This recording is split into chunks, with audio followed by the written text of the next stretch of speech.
have any fancy slides. I'm just going to tell you a story. And I'm going to tell you a very local story. I'm going to tell you about Maine. And when I use the we, it's the royal we.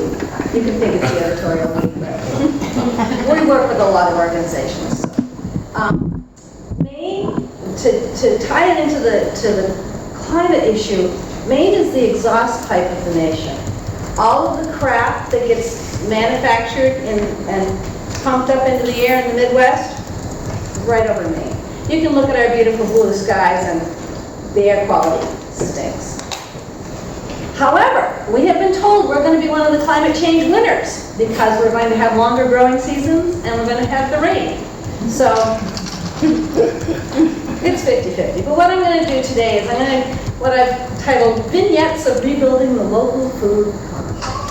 And I'm going to tell it in the frame of my lifetime.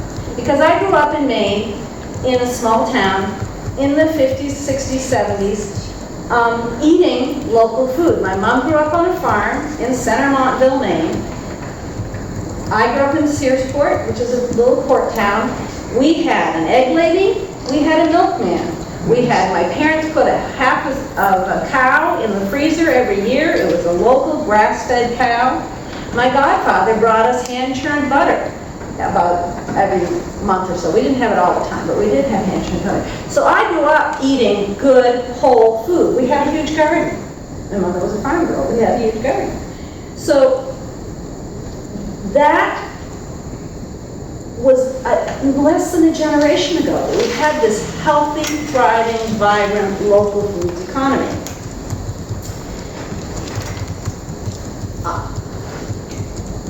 Waldo County is dairy country, but it was also the chicken capital of Maine. When I was a kid, there was so much chicken being grown in basically what were enclosed CAFOs, but chicken houses in the county, that we had every year a festival called the Broiler Festival in Belfast, Maine. In fact, when I was 5 years old, I was the flower girl for the Broiler Festival Queen pageant. So it was a healthy, thriving, vibrant chicken economy. The chickens probably didn't have real good lives, but it was supporting a lot of people in the economy. Fast forward 20 years, I'm a nurse. I am the last occupational health nurse at the last poultry processing plant in the state of Maine. All of the chicken industry moved south, where they didn't have to heat the barns in the winter and the labor was cheaper. So there are scattered across my county still, all these empty chicken barns. It was a major blow to the economy in my area. However, those chicken barns, fast forward a few more years, started getting used for some very interesting things, and one of them got turned into the Fedco Seed Cooperative. I'm a worker-owner at Fedco Seed Cooperative, and we use an old chicken barn to pack and ship our seeds, trees, bulbs, organic grower supply. So the economy started to come back, and the reason it started to come back was because in the 60s, Helen and Scott Nearing moved to a little place called Harborside, Maine, and wrote a little book called Living the Good Life, and convinced a bunch of young idealistic people to go back to the land, and they came back to the land in Maine. And because of that movement, a friend of mine, Charlie Gould, who was a cooperative extension agent at the time. And does everyone know what a cooperative extension agent is? Land grant colleges have cooperative extensions that help farmers. So I love Charlie, he was a curmudgeon, he just died recently, but he said, all these dirty hippies were coming to me and asking me how to grow their crops organically, and I had to figure it out so I could teach them. And that was the beginning of the Maine Organic Farmers and Gardeners Association, the largest organic gardening organization in the country, 11,000 members. It has lots of programs with journey people. They start out as apprentices and then they become journey people. I was just last night at a strategy session from OFCA because they're 40 years old now and they need to start looking at what they're doing and what they could be doing better. And so we had a big brainstorming session last night, and one of the facts that came out of that was that 85% of the folks that go through the Journey Person program from OFCA are still farming in the state of Maine. So there's real successes going on in Maine, and that's kind of what I want this to be I want to talk about the successes that we're having.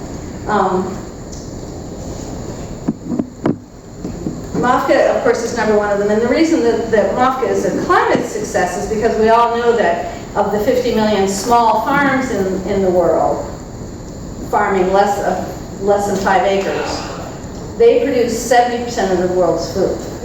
We also know that they're almost all doing it in a non-petrochemical way. They're doing it organically. And we know that organic farming sequesters more CO2 than it releases. So those farms are pulling the CO2 out of the atmosphere, and small farmers are going to save the planet if anyone's going to, as far as I'm concerned. As MOFGA brought the farmers back to the land, and we are the only state in the country where the average age of farmers is actually falling. We are the state in the country that has the highest per capita female farmers. There's a large number, I don't know the exact number, but a big percentage of the farms, the organic farms, are small, what would be called a small holding. So my farm is 50 acres, so they're about that size. They're not the big Midwestern farms. So these are the small farms that are going to save the world. But as we rebuilt the organic farming market and we came up with the produce, we started seeing holes that had been created in the local farming, in the local food net in the distribution and processing that. So we have started over the last 40 years rebuilding those. Some of those are, we have a wonderful organization that is also a worker-owned cooperative called Crown of Maine. And they are the distribution. They run, I think it's 5 now, truck runs out of their central location in Vassalboro, and they go to the farm, they pick up the produce, and they distribute it out to the wholesalers and retailers. We have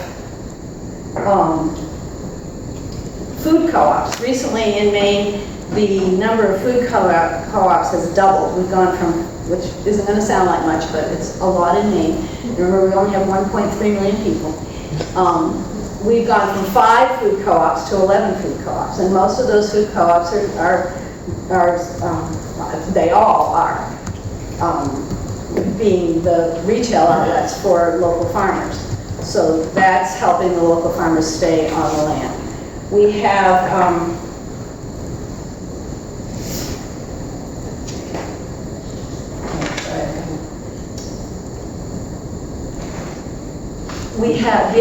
another hole that we saw, because so we've got the distribution covered, we've got the production covered, we've got the distribution covered. The other hole that we saw was the value added, the ability to do value added. So we have a lot of the granges in the state have started building, as they've been revitalizing and rebuilding their crumbling buildings, they've been adding licensed kitchens, so that farmers can go into a local licensed kitchen and do whatever value added. I have a friend, in fact, Bob St. Peter, who you saw earlier. His wife does something called Happy Honey, and that she does with local honey and rose petals. And she was just telling me the other night at the pig roast how easy it is now that she can go into the Grange kitchen and make the mess and clean it up instead of doing it in her own kitchen. So those kind of just basic things that need to come back online if we're going to rebuild the local food structure and support these local farmers, small farmers. My organization, Food for Maine's Future, has another sister organization called Local Food Rules. And what we do is the legislative piece. We're doing the, let's decrease the regulation on small farmers so that they can continue to farm and make a living at it. And recently, we had kind of a rough legislative session in Maine. I don't know, any of you ever heard of Paul LePage? Yeah, he's our governor. And it was a difficult session. However, because of his antics, we did get a couple of our bills actually through the legislature this year. We have one that is basically a jobs program for farm workers, and then we also got the hemp bill passed. Both that he would have automatically vetoed if he hadn't not read the Constitution and didn't know that he couldn't veto it on the way he thought he could veto it. But anyway, yay for us. The other major bill that we introduced was a constitutional amendment to, as mentioned in the Via Casino, we introduced a bill for a constitutional amendment to the rights to food. And that one kind of made a little bit of a national splash. Joel Salatin, know that name, Joel Salatin? Flew up just for the day to speak at our rally and speak at the hearing. So, we're getting some national attention for the work that we're doing. What we did was, because of the festering scum pit that was the Maine legislature this year. I'm a lobbyist, that's what I do. So it was bad. We have asked for that to be held over to our next session, hoping that maybe by then we will have actually impeached LePage. So rebuilding the local food infrastructure is the takeaway message for my talk, and because we're rebuilding the local food infrastructure, we're having a real impact on a positive impact on the climate. And I just want to leave you with this one extremely hopeful story.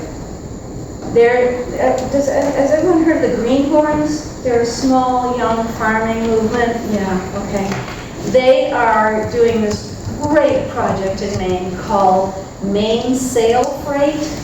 And what they've done is they've taken, now I grew up in the home of famous sea captains, Searsport, Maine. We were, at one point in the triangle trade, we provided 50% of the captains for the slave ships.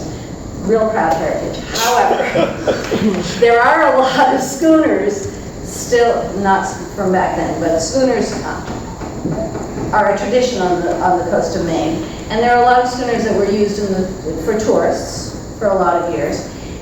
The Greenhorn project has taken the Harvey Gamage, which was a tourist schooner, and has retrofitted it to be a freight schooner. And on the 27th of this month, it has its maiden voyage from Maine to Boston, bringing fresh Maine produce to the Boston public market.